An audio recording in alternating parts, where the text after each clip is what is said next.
السلام علیکم، آپ دیکھ رہے ہیں ویژن پوائنٹ اور میں ہوں ایمن محبوب. ناظرین، آج کچھ زیادہ لمبی چوڑی باتیں کریں گے. 3 اہم سوالات ہیں جن کے اوپر ہم ڈاکٹر صاحب سے ڈسکشن کریں گے اور پوچھیں گے کہ ان کی کہاں اور کیسے ضرورت پڑی اور آگے چل کے مستقبل میں کیا ہونے والا ہے. یقیناً ڈاکٹر صاحب کا جو تجزیہ وہ ہمارے لیے بہت اہم ہے اور آپ لوگوں کے لیے بھی ان کی رائے بہت اہم ہے. ہمارے ساتھ موجود ہیں ڈاکٹر صاحب. سر کیسے ہیں آپ؟ ٹھیک ہیں؟ بہت شکریہ Aiman, thank you very much. آپ کیسے ہیں؟ میں ٹھیک ہوں سر. سر جس طرح سے میں نے 3 اہم سوالات کی بات کی، 3 اہم موضوعات جو اس وقت میں کہتی ہوں کہ ہر کسی کو جاننے کی ضرورت ہے.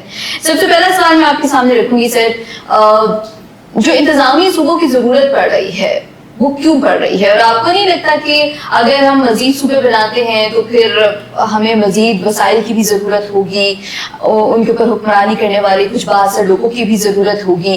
تو عوام جاننا چاہتے ہیں کہ کیا یہ ان کے مفاد میں ہے یا پھر یہ چیز اور مشکلات پیدا کر سکتی ہے؟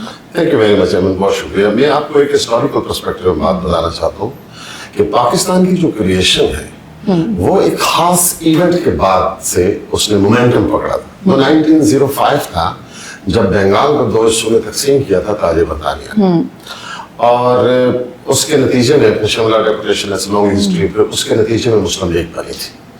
تو اس وقت انگریزوں کو یہ احساس تھا کہ بڑے پروونسز جو ہیں، حالانکہ اس وقت آبادی بہت کم تھی، ماڈرن انفراسٹرکچر نہیں تھا، ماڈرن وسائل جنریشن نہیں تھی، بہت سارے جو ادارہ جاتی اسٹرکچر ہے وہ نہیں تھا، اس کے باوجود ان کو مشکل پیش آ رہی تھی. تو آج جس دنیا میں ہم رہ رہے ہیں وہاں پہ جو اسٹرکچرل ایڈمنسٹریٹو اسٹرکچر ہے وہ بہت پھیل گیا ہے، بہت سارے ڈپارٹمنٹس آ گئے ہیں، بہت ساری باریکیاں ہیں، بہت ساری چیزیں. تو ایک آدمی لاہور میں بیٹھ کے تو وہ مری کا بھی نظام اور سادق آباد کا بھی نظام لک آفٹر نہیں کر سکتا. ایک چیف سیکرٹری بیٹھ کر اتنی بڑی 12 کروڑ، اب دنیا میں چند ملک ہیں جن کی آبادی 12 کروڑ یا اس سے زیادہ ہے، یعنی few countries in the world, اور پنجاب ایک صوبہ ہے جس کی آبادی 12 کروڑ ہے. اسی طرح ہم بلوچستان کو دیکھیں تو وہاں پہ بہت سارے ٹیرینز، جغرافیکل ٹیرینز کا ڈفرینس ہے. اسی طرح سندھ کے اندر بھی ایشوز ہیں. تو میرا یہ خیال ہے کہ اب ایسی صورتحال میں جو ایڈمنسٹریٹو یونٹس ہیں وہ وقت کی ضرورت ہے، کیونکہ گڈ گورننس کے لیے، گورننس کے نظام کو بہتر کرنے کے لیے بہت زیادہ جو ہے وہ ہیومن انوالومنٹ کی ضرورت ہے ایڈمنسٹریٹو لیول کے اوپر، لیڈرشپ کے لیول کے اوپر.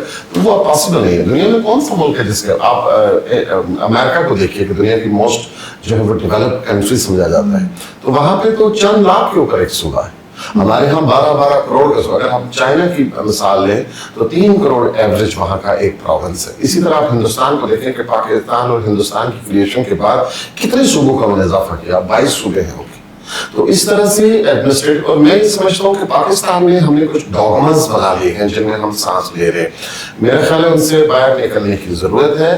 ہاں، کچھ لوگ یہ بات کہتے ہیں کہ جس صوبے بنانے سے پاکستان کی ایکسپورٹ بڑھ جائیں گی. میں یہ کہتا ہوں کہ اگر ایڈمنسٹریٹو اسٹرکچر بہتر ہوگا، ایک پرسنلائز انوالومنٹ ہوگی لیڈرشپ کی، تو نہ صرف ایکسپورٹ بڑھے گی بلکہ بہت ساری اور چیزوں میں بھی فائدہ ہو سکتا ہے. بات پھر وہی ہے کہ جو ایڈمنسٹریٹو میئرز ہوتے ہیں یا جو قوانین ہوتے ہیں یا جو کانسٹیٹیوشن ہوتا ہے اس کی اپنی مفادات ہوتے ہیں، لیکن اس کی امپلیمنٹیشن کا جو فیز ہے وہ بہت امپورٹنٹ ہوتا ہے. تو میرا خیال ہے کہ وقت آ گیا ہے، ہم نے دیکھ لیا. اب دیکھیے 18th امینڈمنٹ سے صوبوں کو بہت سارا فائدہ ہوا، لیکن مرکز کے اوپر بہت سارا پریشر آیا. پھر یہ کہ صوبوں میں بھی وہ ایڈمنسٹریٹو رسپانس ہمیں نظر نہیں آیا جس کی توقع تھی 18th امینڈمنٹ کے بعد. اس میں بہت ساری خوبیاں بھی ہوں گی، لیکن یہ بھی ہے کہ آپ کا ایڈمنسٹریٹو فیلیئرز آیا اور وہ جو کرپشن کا یا ٹیکس کلیکشن کا یا اور دیگر جو توقعات تھیں وہ اس طرح سے پوری نہیں ہو سکی.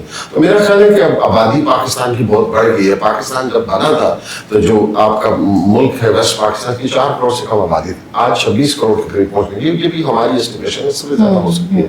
تو میرا خیال ہے کہ اس کو ایڈمنسٹریٹو یونٹس کو بڑا کرنے میں کوئی حرج نہیں ہے. کسی کو اگر ایتھنک بنیادوں کے اوپر پرابلم ہو سکتی ہے کسی کو، یعنی لسانی بنیادوں پر یا نسلی بنیادوں پر، تو آپ اس کو ایڈمنسٹریٹو یونٹس میں لے کے آئیں. آپ اس کو نسلی بنیاد پر تقسیم نہ کریں، آپ اس کو ایڈمنسٹریٹو بنیاد پر تقسیم کریں، یعنی انتظامی طور پر تقسیم کریں. مثال کے طور پر یہ کہا جاتا ہے کہ پنجاب سندھ جو ہے اس میں سندھی رہتے ہیں، خیبر پختونخوا میں پشتون رہتے ہیں، بلوچستان میں بلوچ رہتے ہیں اور پنجاب میں پنجابی رہتے ہیں. یہ بات صحیح نہیں ہے.